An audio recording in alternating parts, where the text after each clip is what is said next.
দীর্ঘ ২ দশকের ক্যারিয়ারে ভক্তদের অসংখ্য হিট সিনেমা উপহার দিয়েছেন ঢাকাই সিনেমার জনপ্রিয় নায়িকা অপু বিশ্বাস।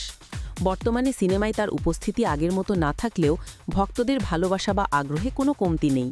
তবে রূপালী পর্দার চেয়ে তার ব্যক্তি জীবন নিয়েই আলোচনার ঝড় বইছে বেশি।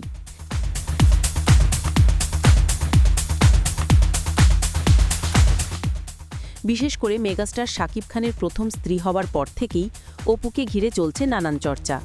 সম্প্রতি শাকিব খানের যুক্তরাষ্ট্র সফরের সময় প্রাক্তন স্ত্রী ও নায়িকা শবনম বুবলির সঙ্গে সাক্ষাৎ নিয়ে যখন ভক্তমহলে আলোচনা তুঙ্গে, তখন সবার নজর ছিল অপুর প্রতিক্রিয়ার দিকে।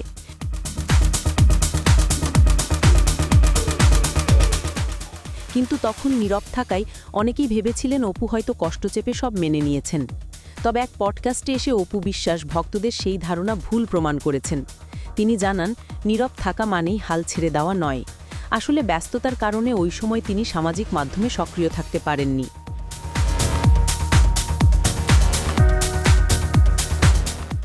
তবে তার অ্যাডমিনরা শাকিব বুবলির ছবি তাকে পাঠিয়েছিল, যা তিনি দেখেছেন। অপু বিশ্বাস বলেন, আমি ফেসবুকে নেই বিধায় পোস্টের বিষয়টা আসে না। আর কি হয়েছিল সেটা আমি তখন দেখিনি, পরে অ্যাডমিনরা পাঠিয়েছিল, কিন্তু আহামরি কিছু মনে হয়নি। তিনি আরও বলেন, 15 জুন আমি একটি পোস্ট দিয়েছিলাম, আমি তো এখানে কাজ করতে আসছি, কোনো কিছু নিয়ে অভদ্রতা হোক, আমার ব্যক্তিত্বের বাইরে যাক, সেটা আমি করতে আসিনি। কিছু জিনিস মানুষই শুরু করে, কিছু জিনিস মানুষই শেষ করে। আমি সেই দিনই সবকিছু দ্য এন্ড করে দিয়েছি।